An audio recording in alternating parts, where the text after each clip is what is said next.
கண்களும் கவி பாடுதே. பகுதி 13. அன்புக்கு ஏதோ கொடிய விலங்குகள் உள்ள காட்டில் அவன் மட்டும் தன்னந்தனியாக மாட்டிக்கொண்ட உணர்வு. மொத்த குடும்பமும் அவனையே முறைத்து பார்த்து கொண்டிருக்க அவன் செய்வது அறியாது திருத்திருவென முழித்துக்கொண்டு நின்றான். மாணிக்கமோ எங்கு அங்கே நின்றால் தன்னிலை இழந்து அவனை பெரிதாக தாக்கிவிடுவோமோ என்று பயந்தவர், நீ எல்லாம் ஒரு பிள்ளையா, என்கிட்ட நீ ஜென்மத்துக்கு பேசாத என்றவர் விறுவிறுவென்று வெளியேறி சென்று விட்டார். தந்தையின் கோபம் வலித்தாலும் ஒரு வகையில் நிம்மதியாகத்தான் இருந்தது. அப்பாடா, இப்போதைக்கு தப்பிச்சோம். ஐயோ, இன்னும் 3 விக்கெட் இருக்கே. இது 3 பேரும் முறைக்கிறத பார்த்தா பயமா இருக்கு. அந்த லூஸ் வேற போகும்போது இப்படியே என்னை கட்டிப்பிடிச்சிட்டு போவா. நல்ல வேலை லிப்லாக் கொடுக்காம இருந்தா. முதலில் அவனை நெருங்கி வந்த பார்வதி, டே உன் தங்கச்சிக்கு கல்யாணம் முடிஞ்சதும் உனக்கு பொண்ணு பார்க்கத்தாண்டா போறோம். அதுக்குள்ள என்ன அவசரம்னு அந்த வடக்கத்திக்காரியை பிடிச்சிட்டு வந்திருக்க. அவ ஆளும் அவ ட்ரெஸ்ஸும் என்னால சகிக்க முடியலடா. அம்மா சாரிம்மா, எங்க கம்பெனியில விளம்பர படம் நடிக்க வந்தா, அப்படியே எங்களுக்குள்ள பழக்கம் ஆயிடுச்சு என்றான் அவன். அதுவரை அமைதியாக இருந்த பாட்டியோ, நடிகையா, மேக்கப்பும் நடிப்பும் ஜாஸ்தியா இருக்கும் போதே நினைச்சேன். எதை பாட்டி நடிப்புன்னு சொல்ற என்று கார்த்திகா புரியாமல் கேட்க, வேற எதை, உங்க அண்ணன் நான் லவ் பண்றேன்னு நடிச்சு கட்டி பிடிச்சது தான் சொல்றேன். இல்ல பாட்டி, நாங்க 2 பேரும் சின்சியரா தான் லவ் பண்றோம். ஏன் இப்படி எங்களை தப்பா பேசுறீங்க என்று அன்பு சொல்ல, நீ வேணா பண்ணுவ, ஆனா அவளுக்கு நம்ம வீட்டுலலாம் வந்து வாழ மனசு இல்ல. அப்படி மட்டும் அவ நினைச்சிருந்தா போகும்போது உங்க அம்மா கால்லையும் உங்க அப்பா கால்லையும் விழுந்து எங்களை சேர்த்து வைங்கன்னு பணிவாள்ல கேட்டு இருப்பா என்று சிவகாமி பாட்டி சொல்ல, எனக்கும் அத்தை சொல்றது சரின்னு தான் படுது என்று பார்வதி சொல்ல, இல்லம்மா, அவ குணமே அப்படிதான். சூழ்நிலை பார்த்து அன்பை வெளிப்படுத்த தெரியாது.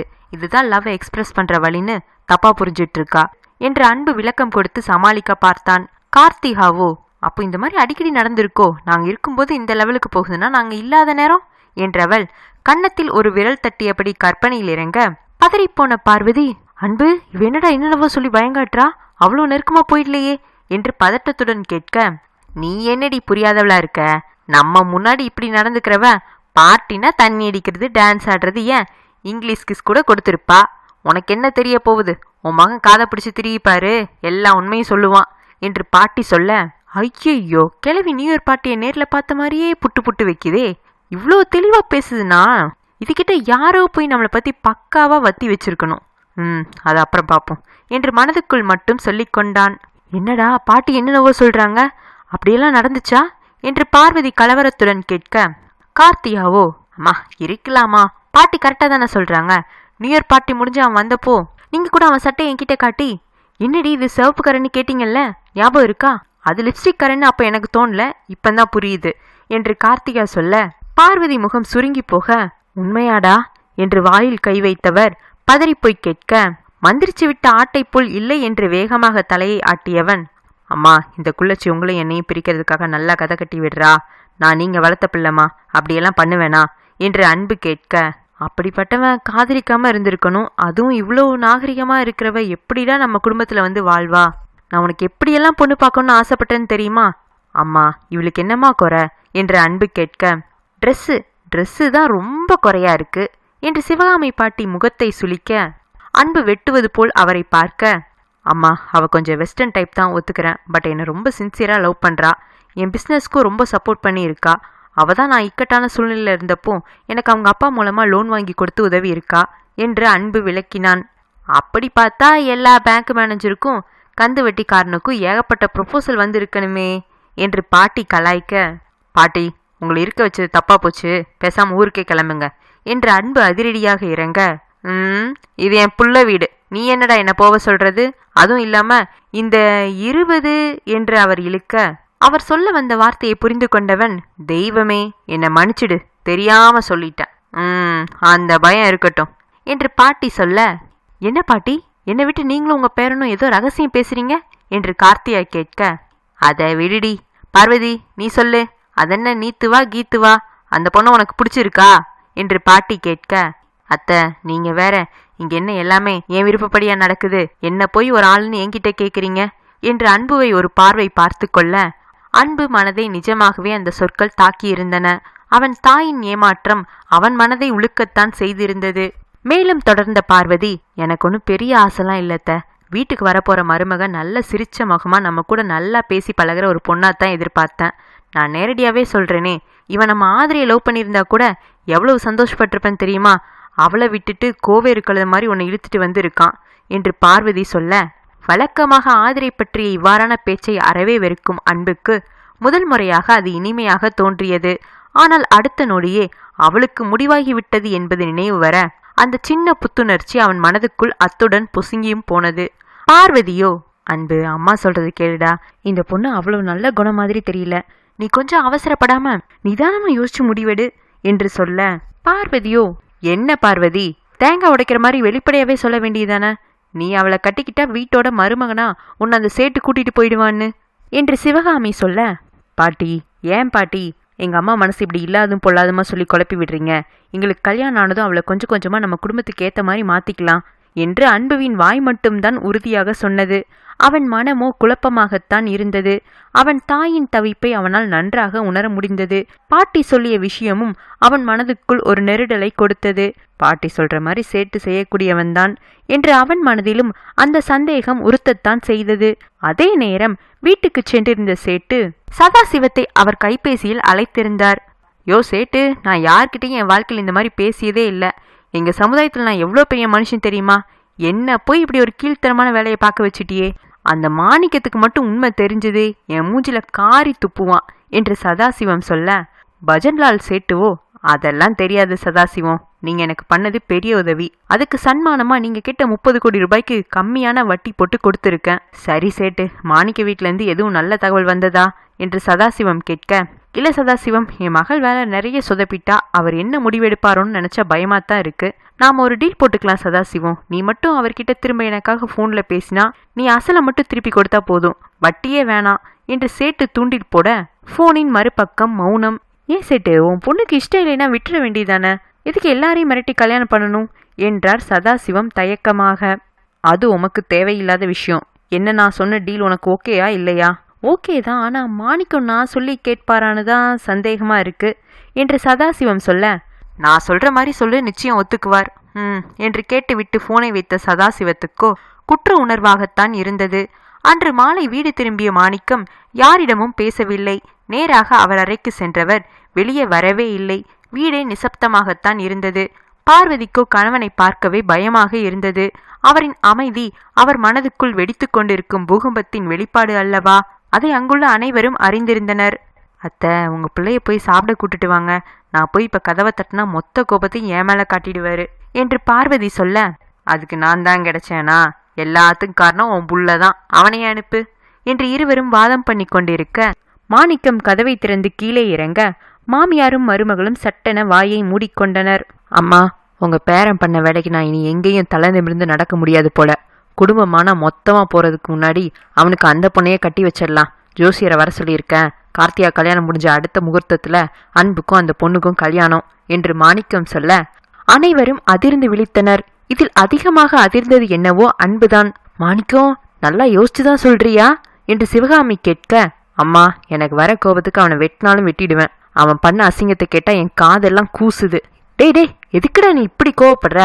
லவ் தானே பண்ணா, அதுக்கு இவ்வளோ தப்பா பேசுற என்று சிவகாமி கேட்க, அம்மா, அவன் அந்த லவ்வோட நிறுத்திருந்தா கவலைப்பட்டிருக்க மாட்டான். ஒரு அப்பங்கார கேட்கக்கூடாத பேச்செல்லாம் கேட்க வச்சிருக்கான். பார்வதியோட போனுக்கு ஒரு போட்டோ அனுப்பியிருக்கேன், அந்த கொடுமையை நீங்களே பாருங்க. என் கடமை அவனுக்கு ஒரு கல்யாணத்தை பண்ணி வச்சுட்டு அவனை தண்ணி தெளிச்சு விட்டுற வேண்டியதுதான், என்னை ஆளை விடுங்க என்று கோபமாக சொன்னவர் வெளியே சென்று விட்டார். அவர் சொன்னதை கேட்டு அனைவரும் புரியாமல் ஒருவரை ஒருவர் பார்த்து இருக்க, பார்வதியோ, டேய், ஏண்டா இப்படி உங்க அப்பாவை தலைக்குனிய வச்சுட்ட? எப்படி இருந்த மனுஷன் இப்படி உன்னால எப்படி வாடி போயிட்டாரு பாரு, சொல்லுடா, அப்படி என்னடா பண்ண என்று பார்வதி கேட்க, அன்புக்கோ என்ன சொல்வது என்றே தெரியவில்லை. அன்று புதுவருட விழாவில் அவள் இதழ் முத்தம் கொடுத்ததை தான் யாரோ சொல்லி கேட்கிறார் என்று நினைத்து கொண்டான். ஆனால் பஜன்லால் சேட்டின் சூழ்ச்சியை அவன் அப்போது அறியவில்லை. பார்வதி, முதல்ல உன் போன் எடு பாப்போம் என்று சிவகாமி அவசரப்படுத்த அன்பு மனமோ பக் பக் என்று அடித்து கொண்டது. அந்த படத்தை பார்த்த பார்வதியும் சிவகாமியும் கையால் வாயை மூடிக்கொண்டனர். பார்வதி, என் புள்ள சரியான முடிவு தான் எடுத்திருக்கான். இந்த போட்டோவை பார்த்தா எவனும் இனி இவனுக்கு பொண்ணு கொடுக்க மாட்டான். அன்பும் அந்த படத்தை எட்டி பார்த்தான். ஆம், அவன் பயந்த அதே காட்சிதான் படமாக வந்திருந்தது. அவனுக்கோ அவமானமாக போய்விட்டது. பார்வதியோ கண்ணீர் வழிந்த விழிகளுடன், என் ஆசையெல்லாம் மண்ணா ஆக்கிட்டியே, போடா என்று அவர் வேதனையுடன் சொல்லிவிட்டு அடுப்படிக்குள் செல்ல அன்புக்கோ இதயமே நொறுங்கி போன உணர்வு. இப்படி ஒரு புகைப்பட காட்சியை தன் தாயும் தந்தையும் பார்க்கும்படி ஆகிவிட்டதே என்று கூனி குறுகி போனான். யார் இந்த படத்தை எடுத்திருப்பாங்க?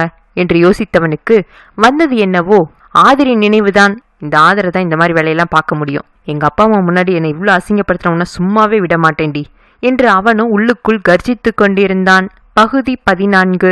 அன்று மாலை தன் பணி முடிந்து ஆதிரை வீடு வந்த நேரம் கடிகாரம் உள்ளோ 7 தொட்டிருந்தது. என்ன ஆதர, இவ்வளவு லேட் ஆயிடுச்சு, போய் வேகமா ரெடி ஆயிட்டு வா.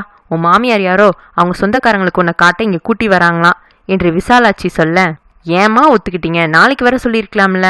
இனிமே குளிச்சு நான் புடவை கட்டணும்னு நினைச்சாவே மலப்பா இருக்கு என்று ஆதிரை சடைக்க, அவங்க ஏதோ வெளியூர்ல இருந்து வந்திருக்காங்களாம் ஆதர, அதான் சரின்னு சொல்லிட்டேன், நீ போய் குளி, வெண்ணி கூட போட்டு வச்சிட்டேன் என்று சொல்ல, வேறு வழி தெரியாமல் ஆதிரையும் குளித்து தயாராகி வந்திருந்தாள்.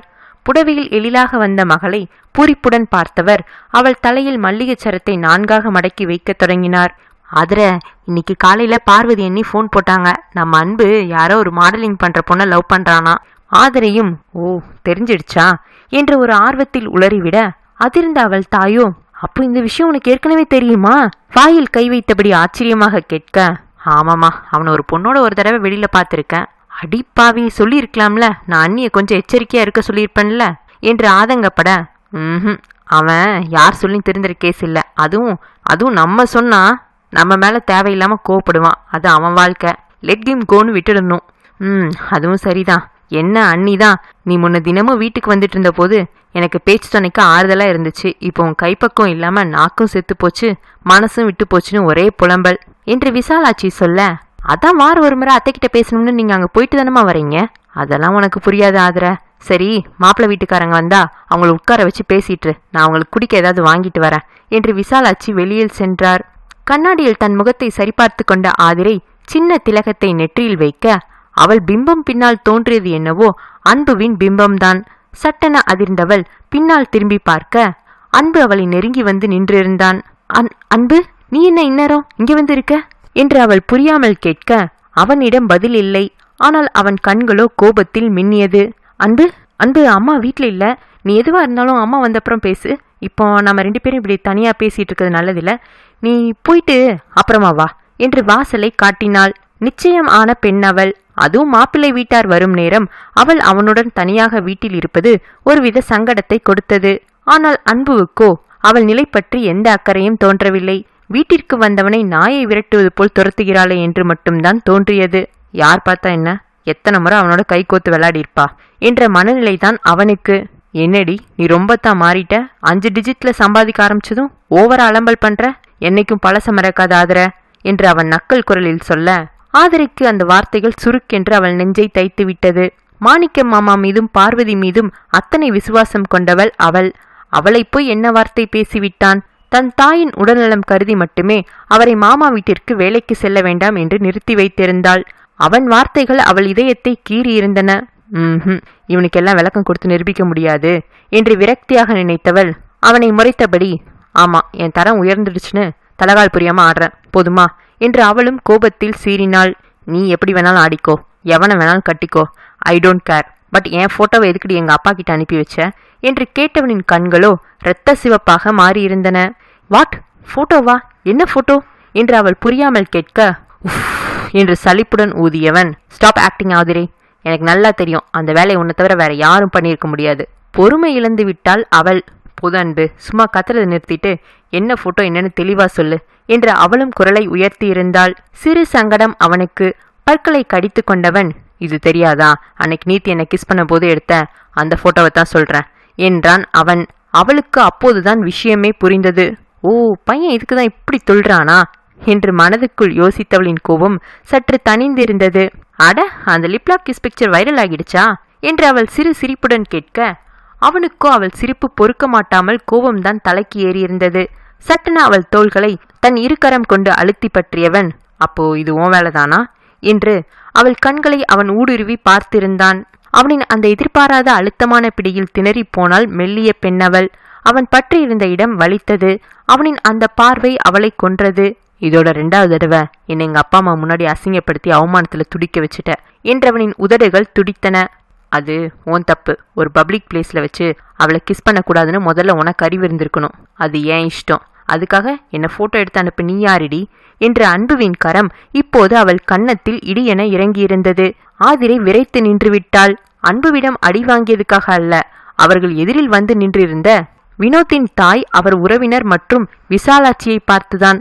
அன்புவுக்கும் சங்கடமாகி போய்விட்டது. யாருக்கும் என்ன பேசுவது என்றே தெரியவில்லை.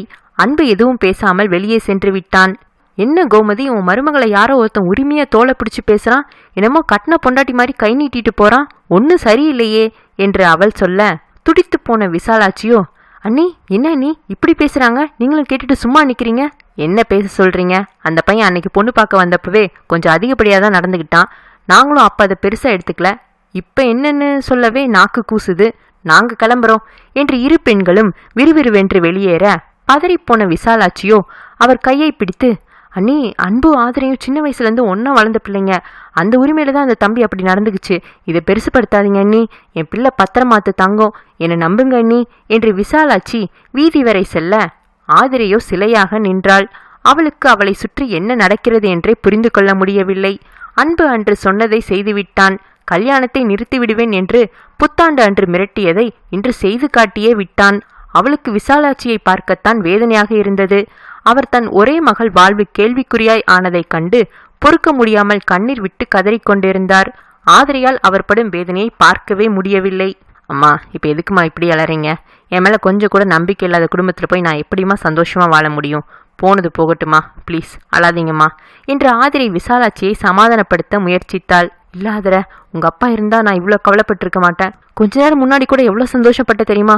உன்னை நல்லா படிக்க வச்சு நல்ல வேலைக்கு அனுப்பி நல்ல துணையும் அமைச்சு என் கடமையை சரியா செஞ்சுட்டேன்னு நினைச்சு பெருமைப்பட்டுட்டு இருந்தேன். அதான் கடவுள் என் தலையில மொத்தமா இடி இறக்கிட்டாரு. ஐயோ, என்னோட பிள்ளையோட வாழ்க்கையே போச்சே என்று அவர் வெடித்து அழத் தொடங்க, ஆதிரைக்கோ என்ன சொல்லி தன் தாயை தேற்றுவது என்றே தெரியவில்லை. அம்மா, வினோத் இன்னும் எதுவும் சொல்லல. அம்மா, வினோத் இன்னும் எதுவும் சொல்லல. எனக்கு என்னவோ அவர் நிச்சயம் அவங்க அம்மா சொல்றத நம்ப மாட்டார். என்னை தேடி வருவான்னு தான் நினைக்கிறேன் என்றால் தன் தாய்க்கு நம்பிக்கை ஊட்டும் வகையில். ஆமா ஆமா, நீ சொல்றதான் சரி ஆதர. அந்த தம்பிக்கு நல்ல குணம், அது நிச்சயம் அவசரப்பட்டு எந்த முடிவு எடுக்காது. வா, நம்ம உடனே மாப்பிள்ளை வீட்டுக்கு நேர்ல போய் இதை பத்தி தெளிவா பேசிட்டு வருவோம் என்று சொன்ன விசாலாட்சி முகம் அப்போதுதான் தெளிந்திருந்தது. ஆதிரைக்கோ அதிலும் சற்று உடன்பாடு இல்லை. அவளை வேண்டாம் என்று உதறி சென்றவர்களை வழியை தேடி போய் வாழ்க்கை பிச்சை கேட்பதா என்று நினைக்கையில் அவமானமாகத்தான் இருந்தது. அம்மா, நாம போன நல்லா இருக்காது, நீங்க கொஞ்சம் பொறுமையா இருங்க. வினோத் நிச்சயம் என்னை தேடி வருவார். ஆதர, இது கௌரவம் பார்க்க வேண்டிய நேரம் இல்லம்மா, நமக்கு காரியம்தான் பெருசு. மாப்பிள்ளையோட அம்மா அவர்கிட்ட இல்லாதும் பொல்லாதும் சொல்லி அவர் மனசை மாத்துறதுக்கு முன்னாடி நாம முந்திக்கணும். வா, வந்து வண்டி எடு என்று தன் மகளை கையை பிடித்து அழைத்து சென்றார். அடுத்த 10 நிமிடத்தில் இருவரும் அந்த 2 வீலரில் வினோத்தின் வீட்டை எட்டியிருந்தார்கள். ஆதிரைக்கு தயக்கமாக இருந்தது. வேண்டாம் என்று மறுப்பவர்கள் வீட்டில் வலுக்கட்டாயமாக உள்ளே சென்று என்ன இன்பம் பெறப் போகிறாள் என்று தோன்றியது. இருவரும் எப்படி உள்ளே செல்வது, என்ன பேசுவது என்று தயங்கியபடி நின்றிருக்க, அவர்கள் உள்ளே பேசுவது வெளியில் தெளிவாக கேட்டது.